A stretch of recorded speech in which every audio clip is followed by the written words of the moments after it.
Привет, мои дорогие девочки. У нас тут вопросики насчет того, как снять приворот на месячные. На самом деле, приворот на месячные очень много кто делал, да. Тут такого нету понятия, что приворот на месячные. Ну, короче, их очень много есть, видов всяких совершенно. Начиная от деревенской магии и заканчивая, например, очень-очень черной магией. Но сейчас я вам расскажу 10 способов, как можно снять и помочь, чтобы вы вот со стороны помогли человеку избавиться от этого приворота на месячное. И первый способ, первый ритуал для того, чтобы снять приворот на месячное, это, например, отказаться, скажем так, от того черного эгрегора, именно прям в мыслях, да, то есть мужчина должен отказаться. И мы сейчас, я вам скажу, через храм можно снять. Если вы относитесь к христианскому эгрегору, можно снять через храм. То есть можно, если, например, если на мужчину делали приворот, и мужчина может сам что-то сделать, как говорится, да, он должен выдерживать вот этот 40-дневный пост, молиться должен, особенно о помощи Богородицы, именно женщине Богородице, для того, чтобы с него сошел вот этот приворот на месячные. Почему я говорю именно про мужчин сначала? Потому что некоторые мужчины очень сильно мучаются, и они понимают, что, возможно, какой-то был такой вот приворот, поэтому вот этот метод, мы сейчас многие разберем методы, да, но вот этот метод может для него быть очень даже и рабочий, потому что за 40 дней он может поменять вот эту программу себе. Но именно надо прям считать. Календарик какой-то завести, да, и начать вот этот 40-дневный пост и молитвы Богородице для того, чтобы ему стало проще, лучше, хорошо и все остальное. Или, девочки, если вы хотите сами побороться за мужчину, да, и снять этот приворот на месячных, в основном, если это не толковый такой приворот, это будет, девочки, кривой приворот. И надо сходить в 3 церкви или в 3 храма, ну, в 3 храма и заказать 40 уст о здравии этого человека в 3 церквях. В 3 церкви сходить. Но желательно, вот как по мне, да, то вот и как выбирать там храмы какие-то. Желательно, да, такие, чтобы в разных сторонах вашего города эти церкви были, да, или, ну, совершенно разные, подальше друг от друга. Чем они дальше друг от друга, тем лучше. То есть мы заказываем 40 уст о здравии в 3 церквях. Дальше. Ну и, конечно, если кто тоже любит и относится к христианскому эгрегору, особенно к православному, мы о православном будем говорить, это молитвы Киприану и святой Устинии. Киприан и Устиния. Кстати, насчет иконы, мне вообще очень много что интересного вам есть рассказать. Я буду рассказывать. Но так как у меня, например, канал о магии, девочки, я вам в закрытом доступе, в спонсорстве, не для всех, мы с вами разберем такие ветхозаветные иконы. Мне хочется поговорить с вами о них. Ну, в общем, для того, чтобы снять кривой приворот, пожалуйста, обращайтесь к Киприану и святой Устинии. Это работает. И причем я вам скажу, что я их в свое время тоже вот читала. Они такие вот жесткие для меня были, такие интересные, жесткие. И в них действительно чувствуется большая сила. Ну и давайте ритуалы для снятия приворота сделаем. Есть, как у нас кровавый приворот, так у нас есть и кровавый отворот. Да? То есть, что нам надо сделать? Надо, чтобы мужчина... Вот смотрите, это действие у нас было с кровью, поэтому мы делаем такой вот ритуал. Мы умываем человека привороженного Можно взять святую воду, колодезную воду, да, посмотрите, где вы можете взять именно святой воды, да. Можно съездить на какой-нибудь ручей, родник, там, где вот кресты поставили люди, да, то есть с какого-нибудь родника. Вот родник подходит, да, или святая вода, которую можно там добыть тоже у церкви, и умывать этой водой, и говорить такой заговор. Кровью сгубила, без крови вылечила. Аминь. Кровью сгубила, без крови вылечила. Аминь. Но должна присутствовать жидкость, да, то тогда была кровь, а тут у нас вода. Святая вода или родниковая. И родниковые, девочки, воды, может, может быть, делала болталку, я не помню, да. Но я помню, я снимала, я ходила. Я не помню, выкладывала я это или нет, да. Родниковая вода очень такая крутая, потому что ручей бьет ручей, да. И реально, и можно на деньги выражить, все что угодно делать, да, на вот эту родниковую воду. Такие дела. Это такой вот первый, в принципе, ритуал. Он вроде бы простой, но все же, да. Дальше, а если он был такой вот кривой, и, например, на него кто-то наводил так... Ай, хоть бы хотел меня, хоть бы хотел, он сразу сползет, этот приворот. Дальше, второй ритуал. Ритуал второй с мясом. Мясо, девочки. Мы берем, покупаем большой кусок сырого мяса, да, и вот это вот, конечно, от крови его очищают, но вот сырой большой кусок. Какого мяса?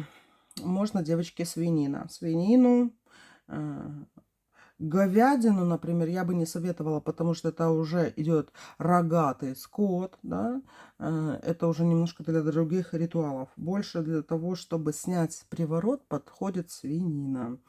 Большой кусок сырого мяса. Покупаем церковные свечи, покупаем ладан, нож покупаем для того, чтобы он у нас послужил атамом. И берем нательную вещь этого человека. То есть то, что он носит постоянно. Вот, или, например, он отходил в несколько дней, вот майка какая-нибудь, да, его. Желательно, чтобы она потная была, да, такая вонючая потная майка этого человека. И надо обвести кусок мяса ножом. То есть берете это мясо, обводите мясо ножом и говорите: мясо, кровь, возьми отворотные слова. Мясо, кровь, возьми отворотные слова.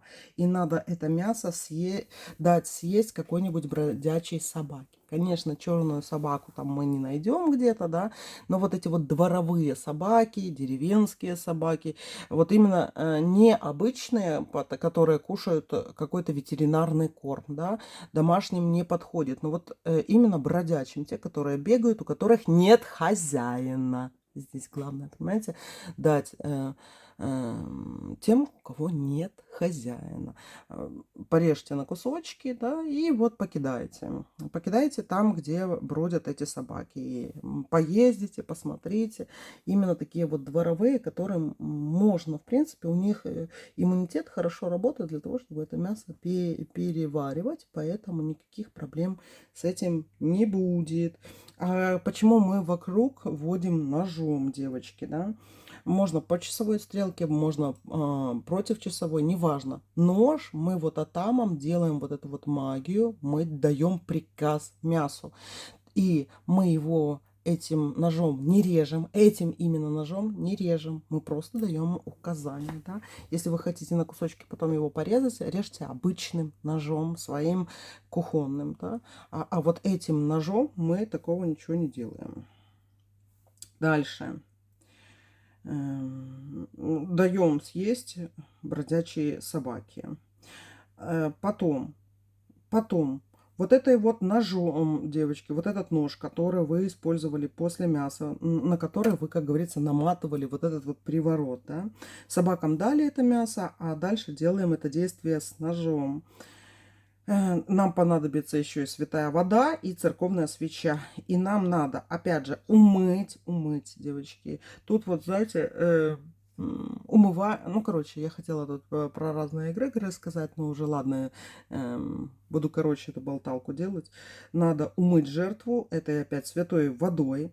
А нож вот этот, которым вы мясо обводили, да, накалить над пламенем свечи. Берете любую свечу, любую, которая у вас есть, и накаляете, и мысленно разрезаете им нити невидимые, связывающие этого человека.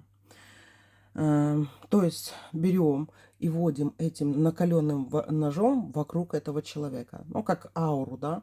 То есть вот, вот так вот он стоит, например, да, и вы вот так вот вводите ножом вокруг него. Для того, накаленным. Главное, чтобы он был очень горячим. Вот этот нож, которым вы обводили вот это мясо. Вот такие дела. Ну, а ладан для окуривания надо. То есть, если у вас есть ладаница, это хорошо. Можно ладан, как говорится, прикурить, скажем так, чтобы запах ладана был, да. И можно не делать это с ладаном, не топить его. Ну, лучше топить, но если нет возможности, чтобы его, например, топить, да, дайте человеку, чтобы он в ладошке вот просто держал этот ладан, что, пока вы делаете с ним вот этот вот ритуал. Такие вот дела. Можно еще делать ритуал на соли, девочки. Тоже сильный ритуал на соли. Надо соль купить именно в чистый четверг. Ну, ладно, мы сейчас чистого четверга сейчас же не дождемся. И бывает это срочно надо, да. Поэтому нам надо просто соль, которую вы в четверг купите, да. Именно в четверг, неважно, на убывающую, либо на растущую луну, на полнолуние, на новолуние, неважно. Просто идете вот вечером с работы и заходите в какой-нибудь магазинчик и покупаете там соль. А еще лучше, для того, чтобы вы не по своей дорожке шли, да, как будто бы по его, и вы идете в магазинчик не в тот, в который вы обычно вот ходите за продуктами, да, а загляните в какую-нибудь лавку небольшую или в какой-нибудь магазин вообще в другой стороне, в который вы там очень редко ходите, а желательно вообще в новый магазин или в новую какую-то лавку, где вы ни разу не были, вот просто даже заехать, посмотреть по картам, где какой-то магазин находится, в котором вы ни разу не были, да, если вы в большом городе живете. Если не в большом, то желательно там, где вы мало появляетесь или вам не особо нравится этот магазин, да, просто зайдите и туда в четверг купите соли. И что надо сделать, девочки? Соль, конечно же, мы жарим, да, то есть купили в четверг этой соли, потом берете на сковородку и сыпите эту соль без масла, без ничего, без воды, сыпите на сковородку соль и начинаете ее жарить, эту соль. Можно на большом огне, да. Но если у вас какие-то вот, кстати, остатки на сковородке там от масла и все, это может быть нагар. Поэтому желательно, чтобы сковородка была супер сухая, супер чистая, да. И помешиваете ее, жарите, жарите, жарите, да. И читаете какую-нибудь очищающую молитву. Тоже «Отче наш» подойдет.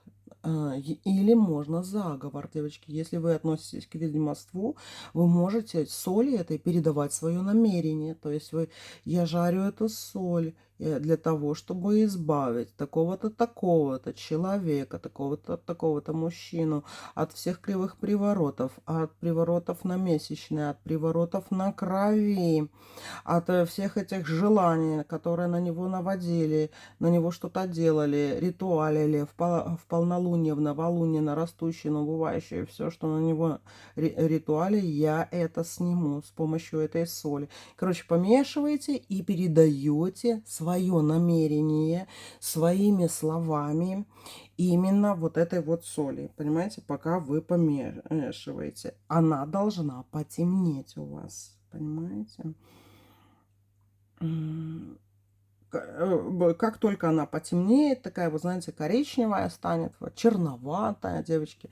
Если дым будет еще такой вот, на какой температуре жарить, вы можете спросить, да? Ну, он такой вот ну, большеватый, скажем так. Но можно не самый большой, потому что у всех плиты разные, у кого-то газовые, у кого-то электрические, у кого-то индукционные, да. Но вот главное, чтобы она запекалась, да. То есть вы видели, что соль взаимодействует, то есть поджаривается, да, скажем так, как курочка. И что дальше надо с этим сделать? Нам надо, девочки, эту соль засыпать в обувь этому мужчине. Надо, чтобы он дал свои шлепки, тапки, валенки, резиновые сапоги, туфли. Ну, короче, то, что он носит, но чтобы он вам отдал эти туфли, да, то есть он отдал какую-то обувь свою, в которой он ходит постоянно, может тапочки отдать, к примеру, да, потом, может обувь, в которой на улице ходит, но именно ту, которую он использует, да, не та, которая там 3 месяца стоит у него, а ту, которую вот он носит. И, короче, девочки, эту соль ему в эти тапки, в эту обувь насыпаете на 3 дня. Можно не всю соль, но вот такое вот большинство этой соли. Или, девочки, можно там схитрить хитринку, например, да, и вот эту вот стельку немножко оторвать, и под стельку этой соли насыпать, короче, вот этой жженой соли под стельку, потом стельку назад. Но если она отрывается, смотрите, чтобы ему было удобно, потому что если сильно оторвал, она, девочки, будет ерзать, соль высыпется, ему будет неудобно, и еще проклянуть может за мозоли и все остальное. Поэтому очень аккуратно так действовать. Я это не особо прям советую, да, но вот именно не просто насыпать ему соль, можно насыпать, чтобы он не ходил. То есть мы берем и много соли, как будто его ноги, вот то, что вы пожарили, половину сковородки в одну туфлю, половину соли в другую туфлю. Но и пусть оно 3 дня стоит, да, 3 дня вот так вот они стоят, чтобы он никто не трогал и все остальное. И потом мы это высыпем. Но можно, чтобы он походил. Но как он с солью походит, если она будет ему мешать, да, это как земли все равно песка насыпать. Поэтому есть такие тип обуви, где немножко вот подошву так ну, приподнял, да, стельку приподнял и туда вот подсыпал. И стельку назад сделал. Для очень крутых рукодельниц можно эту стельку приподнять, девочки, насыпать этой соли и заклеить, да, суперклеем или клеем для обуви такой есть. У меня даже это все время тоже есть такой клей резиновый, или как он называется, или крем для, клей для обуви. Им заклеить это, чтобы он по этой соли ходил. Тоже это очень хорошо работает. Дальше, девочки. Можно делать заговоры на питье, так как он, например, это где-то крови попил месячно его. И я знаю, как подливали. Знаю, девочки, когда подливали в вино. Знаю, как не в воду, а в соки подливали. Ну, короче, такое есть. И поэтому у нас следующий ритуал – это ритуал на питье.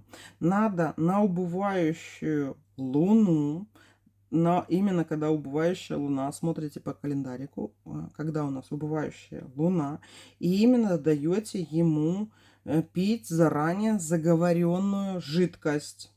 Жидкость, то есть любую, девочки, соки. Иногда даже можно... но оно должно быть, как говорится, открытым. То есть не в упаковке тетрапак, например. И не... Ну, короче, не... Просто вот, например, сок, который законсервирован, да, а его надо открыть. И вот он открытый, этот должен пить. Я вообще советую гранатовый сок. Очень сильно советую вам гранатовый сок. Но некоторые мужчины, они такие привередливые, гранатовые соки не любят. То есть можно любой красный, кроме томатного, да. То есть это вишневый сок можно. Вот, кстати, без яблока желательно, чтобы было без яблока, потому что на яблоке тоже очень много ритуалов делается, да, и вот яблоко, оно может помешать, мало ли что. Поэтому я советую вишню, там черноплодную рябину, но лучше всего гранатовый. Вот реально гранатовый сок. Можно восстановленный, но лучше всего вот этого прямого первого отжима, конечно, использовать.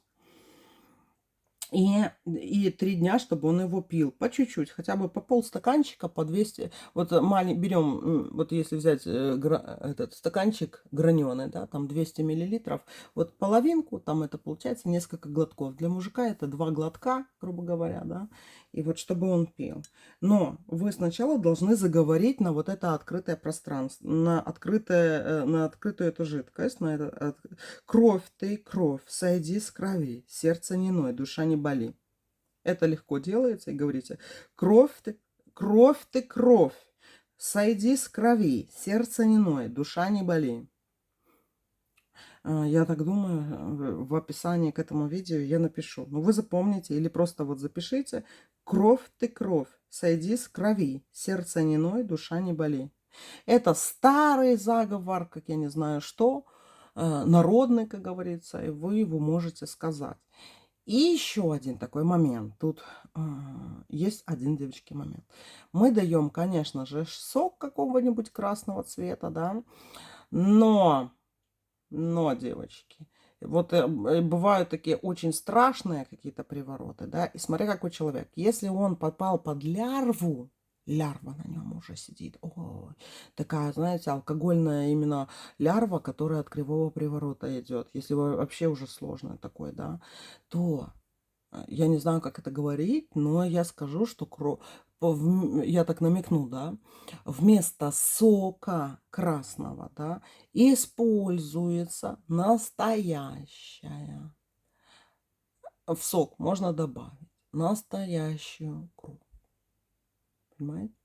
Но не сколько там какого-то животного, можно, например, ну, свою я тоже не советую, так как вы все-таки снимаете это, да. Но, короче, иногда в магазинах, девочки, вот знаете, как гематоген продают, да, а продают, например, сухая бычья. Можно найти экстракты или кровь морала можно найти, да. Этого уже полным-полно, потому вот эти продукты, сухопродукты из крови можно найти. И некоторые люди их потребляют чисто для здоровья и все остальное, но, короче, нам надо для этого. Но это я вам так намекнула, то есть вы можете это добавить в сок. Причем тут уже можно не именно красный, но я вам советую гранатовый. Да? Гранатовый это еще с очень древней магии, еще с Древней Греции. Вот именно с гранатами все связано. И оно использовалось именно гранатой в черной магии. Вот такие дела. Дальше еще один ритуал. Я вам тут много посоветую. Вы можете выбрать, как, что, где, чего подойдет, да, для того, чтобы снять. Мы как говорим про привороты, конечно же, на месячных, но в принципе, да, вот я, конечно, делаю, ну, такое, знаете, в эту сторону, как говорится, больше иду про привороты на месячных. Но, в принципе, если кого-то опоили, оно тоже подойдет. И если кому-то еще, вот просто делали... Но вот привороты, когда на картах делали, то это, девочки, тут можно попробовать что-то, да, но надо, желательно, если делали на фигурах, значит, мы на фигурах и снимаем. У меня, по-моему, есть астуды, кстати, для приворотов на картах подходят. А вот именно на приворот на месячное, то вот это то, что я вам сейчас говорю, да.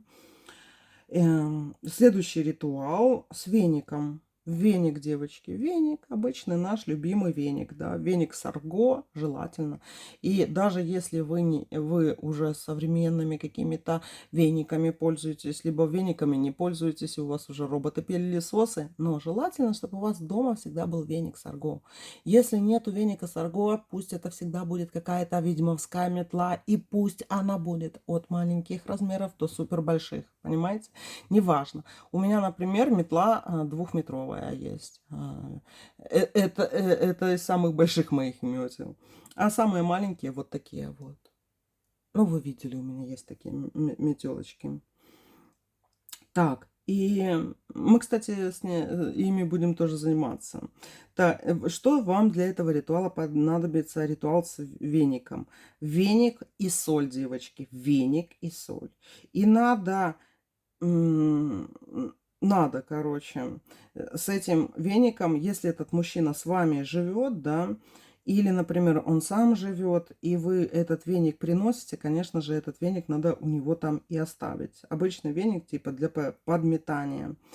Вам надо, девочки, прийти к нему с этим веником. Или этот, если мужчина живет у вас, да, берете, делаете вот эту соль, как я говорила вам про четверговую соль, да, то есть ту, которая куплена в четверг, отмотайте назад, где мы с вами говорим, тут к этому видео будет тоже тайм-коды.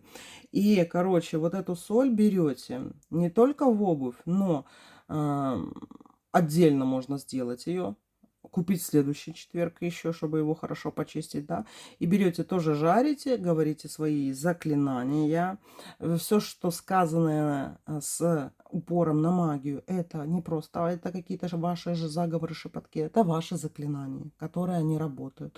И чем вы сильнее, вы иногда даже не можете не подразумевать, насколько вы сильна. Или ваше намерение по отношению к этому мужчине очень сильно, да, поэтому вы можете так сработать ого-го как. И в общем, девочки, вам надо взять эту четверговую соль пожаренную с заклинанием и по всему дому разбросать у него, да, и потом все вот этим веником смести. И вы сметаете это все на шуфель в банку какую-то или там в пакет какой-нибудь и выносите сами на перекресток. На перекресток. Знаете, какой лучший перекресток для снятия? Если вы, например, можете ездить на авто и видите, например, эти деревенские кресты, которые ставят в начале деревни, в конце деревни, на перекрестках, да, вот именно вот эти перекрестки с крестами, где стоят, самое лучшее. Если такого нету, то выбираем, девочки, перекресток любой, в принципе, который вам понравится, да. Но, например, дальше по силе вот такой вот с крестами идет.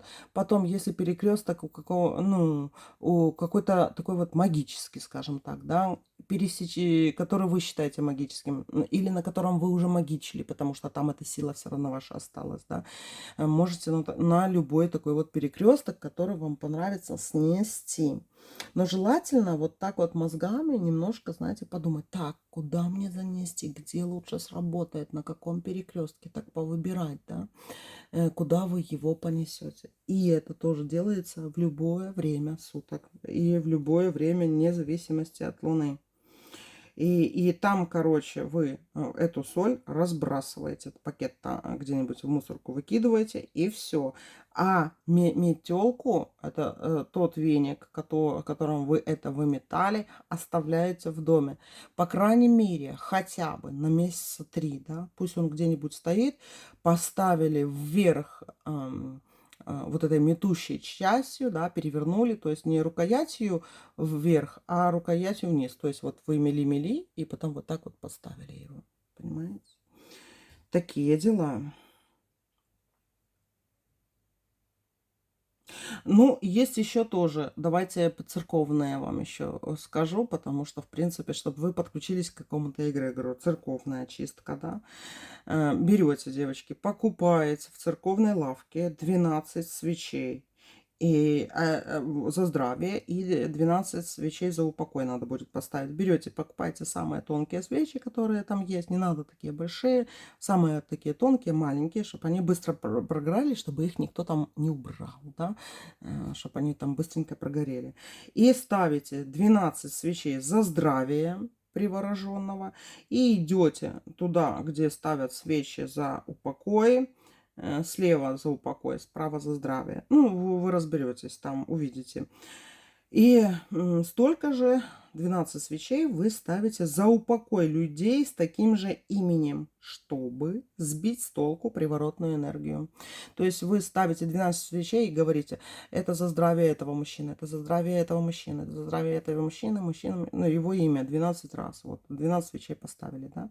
Потом пошли в другой угол церкви, там, где за упокой обычно ставят, да, и ставите это за такого там, которого зовут так-то, а это за другого, которого так-то зовут. Ну, можно говорить даже слова это за брюнета, например, там Сашу, это за блондина Сашу, это за Сашу француза, это за Сашу, которого я знаю, за которого подразумеваю, этого, за которого видела, это за Сашу, которого не видела. Ну, и, короче, вот такое вот можно приговаривать, да, то есть 12 свечей за разных 12 Саш, упокоенных, да, то есть мы не вспоминаем тех, которых мы знаем живых, а именно за упокоенных ставим.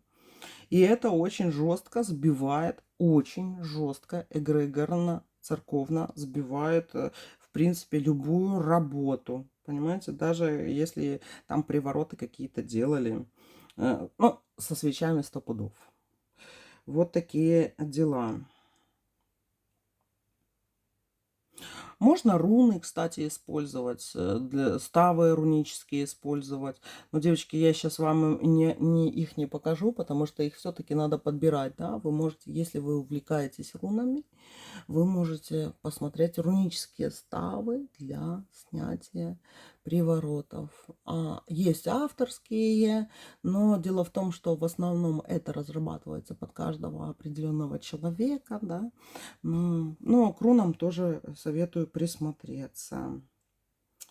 Вот такие дела. Так, что вам еще такого интересного про черную магию рассказать? Тут, девочки, в открытом доступе особо, знаете, ну, не расскажешь эти методы, да, потому что это уже такая... Ну, короче, но скажу вам из черной магии хороший один совет. Короче, можно пойти. Короче, покупаете черный хлеб, желательно такой, знаете, ржаной, чтобы он был черный.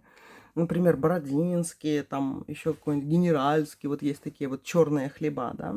Много не надо, но покупаете. И желательно вот целый, не половинку, ничего. И, короче, вот этот черный хлеб берете, вам еще понадобится там монеты. Можно 3 монеты взять, которые находятся именно в ходу. В ходу, девочки, берем, потому что мертвые, скажем так, тоже любят такое. И что нам еще понадобится? Водка понадобится. Водка, хлеб этот черный и монеты. Бутылку водки тоже можете взять. Ну, или даже пол бутылки водки, да. Ну, желательно, конечно, ну, а что вторую половину? Куда деть? Ну, в общем, небольшую. Или такие, знаете, маленькие бутылочки водки. Продаются такие вот, которые на кассе, знаете, алкаши любят брать. Короче, такие сувенирные маленькие водочки. Ну, вот и этого достаточно будет. И идете на кладбище. Ну, это вот прям из черной магии, тот, кто занимается черное кладбище, и такой интересный момент. И если вы знаете на кладбище, кто был злой при жизни, вам надо найти злую могилу, злого, сурового, этого вот деда какого-нибудь.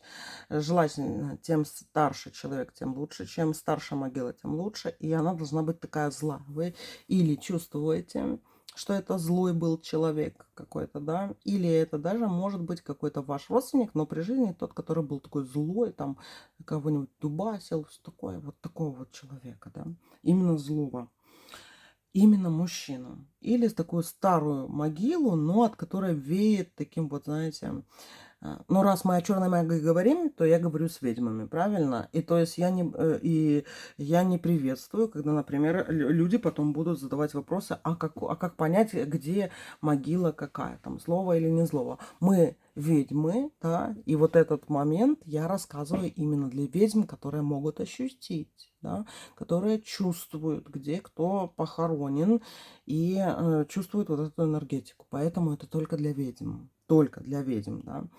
Берете на кладбище, идете, тащите с собой этот хлеб.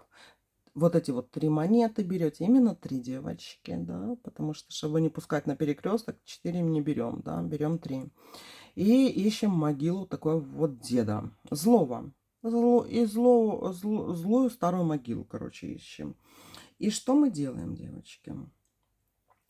Это все ставим на могилу. То есть ставим вот эту водкой можно хлеб полить, да, и в этот хлеб воткнуть еще эти 3 монеты. И кладете это на могилу, да, и говорите: дедушка, смотрите на могилу и читайте его имя. Там: дедушка, встань из гроба, возьми нож, отсеки от такого-то, такого-то кровяную веревку. Заплачено или уплочено, говорите. Еще раз скажу: дедушка, и смотрите на могилу ему, да, и обращение дедушка должен быть, как будто это ваш дедушка. А это и ваш дедушка есть, ведьмы мои, да. То есть, и говорите: дедушка, и говорите его имя. Встань из гроба, возьми нож, отсеки от живого мужчины, да, или говорите его имя, кровяную веревку.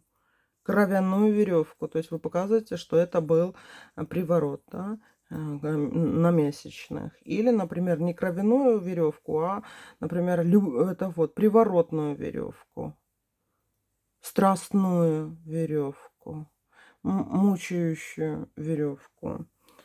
И говорите: заплачено, заплачено. Не аминь, а именно заплачено или уплочено, можно сказать. И уходите. Хлеб оставили, 3 монетки туда воткнули, в этот хлеб, и полили водочкой этой немножко. И ушли. И приходите потом через 3 дня. Через 3 дня приходите, девочки.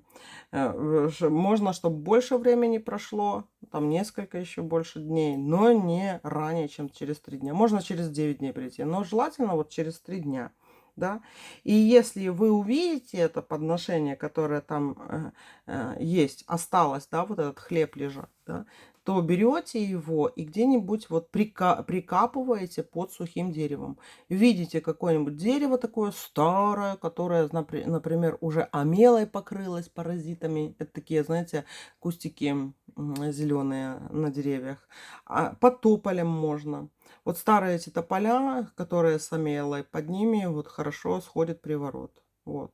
Или под сухим деревом, которое уже погибло. Или, например, что-то с этим деревом случилось. Что-то такое очень хорошее. О, кстати, я забыла. Девочки, это у меня ж... Короче, у меня же еще кое-что есть. Короче, с деревьями, которых гроза поразила. Вот именно такие горелые деревья. Вот под горелыми хорошо. Если дупло есть дереве такое большое, ну, видно уже такое раскоряженное дерево, да, вот под ним присыпали. Мы с собой, конечно, лопату не берем, но я советую каждой ведьме маленький металлический совочек всегда с собой иметь, потому что для работы он всегда нужен, и лопату с собой не возьмешь, да, большую лопату не возьмешь. Саперка в машине должна лежать, а если нет саперки, то вот это, чтобы никто не видел, саперку тоже под локоточком в сумочке не спрячешь, да. Поэтому саперка — это такая лопата ручная, маленькая, складная. Так вот, и просто вот совочек такой вот садовый или детский, но лучше садовый. Купите садовый совочек себе, который там пересаживает цветочки. Он, девочки, вам ой как пригодится вообще по жизни для того, чтобы заниматься ритуалами, где-то что-то прикапывать. И даже вы вот почувствуете разницу, когда у вас есть совочки и нету. Вот как будто вы, как знаете, вот совочек для магии, да. Вот и реально, когда он есть, вот чувствуешь себя уже по-другому, как будто бы даже вот во всеоружии, скажем так. Такие дела. Прикопали, ничего не надо делать, да. Это можно вынести с кладбища, может кто-то спрашивает, а можно не выносить с кладбища, может там где-нибудь под деревом и прикопать. Еще многие пугаются, брать ли там голыми руками или не брать. Можете брать. Если вы некромагией занимаетесь, если вы занимаетесь медуизмом, то почему бы, ну, тут ничего такого страшного нету. Единственное, чтобы у вас колечки были на пальцах или браслетики какие-то, амулетик какой-то защитный все время с вами был все-таки, да. Вот такие дела.